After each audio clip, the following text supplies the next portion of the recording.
سب سے اولا و اعلیٰ ہمارا نبی،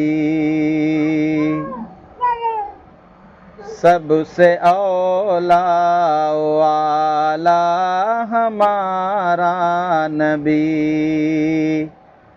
سب سے بالا وہ والا ہمارا نبی، سب سے اولا و اعلیٰ ہمارا نبی۔ سب سے افضل اور سب سے اعلیٰ کون ہے؟ ہمارے اور آپ کے تمام انبیاء کرام علیہم السلام دنیا میں آئے۔ کتنے آئے؟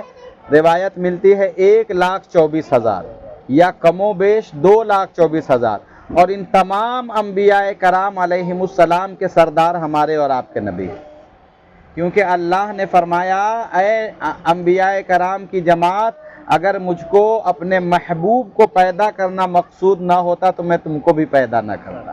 اس کا مطلب یہ ہے کہ ہمارے اور آپ کے نبی سب سے افضل اور اعلیٰ ہیں۔ سرکار غوث اعظم کے نام سے آپ نے محفل منعقد کی۔ سرکار غوث اعظم کے زمانے میں ایک عیسائی تھا۔ کون تھا؟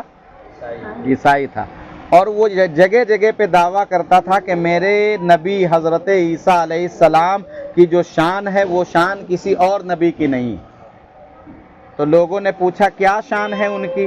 تو فرمایا حضرت عیسیٰ علیہ السلام کی شان یہ تھی کہ وہ اگر مردے کو کہہ دیتے تو وہ زندہ ہو جاتا اللہ کے حکم سے۔ تو حضور غوث پاک رضی اللہ تعالیٰ عنہ نے فرمایا اگر کسی کو زندگی دے دینے سے کوئی افضل ہو جاتا ہے تو وہ تو نبی تھے، میں اپنے نبی کا غلام ہوں۔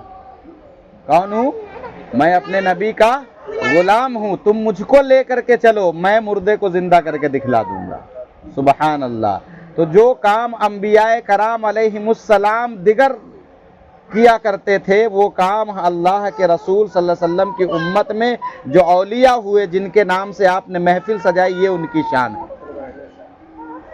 تو شاعر یہ کہتا ہے، اسی لیے کہا جاتا مؤدب بن کر کے بیٹھنا۔ مؤدب کا مطلب ادب کے ساتھ بیٹھنا، کیونکہ فرشتے ہماری ہر ایکٹیویٹیز کو دیکھتے ہیں، ہم کیا کر رہے ہیں، کیسے کر رہے ہیں، فرشتوں کی نظر ہر چیز پہ ہوتی ہے۔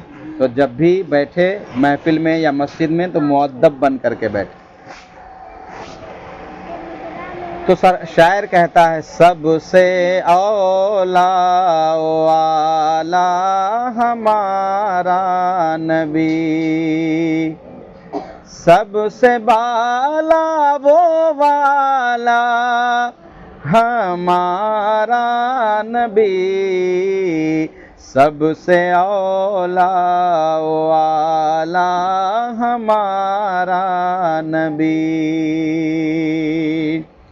اور سب چمک والے اجلوں میں چمکا کیے، سب چمک والے اجلوں میں چمکا کیے، اندھے شیشے میں چمکا ہمارا نبی، سب سے اولا و اعلیٰ ہمارا نبی،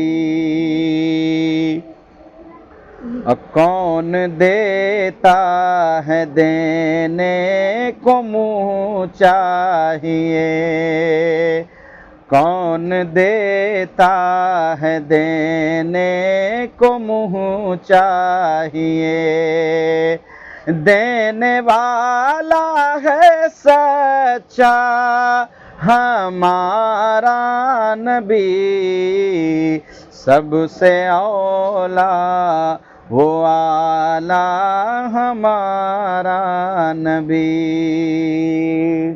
درود شریف پڑھے، اللہم صلی علی سیدنا و مولانا محمد معدن الجود والکرم وآلہ الکرام وابنہ الکریم مبارک وسلم۔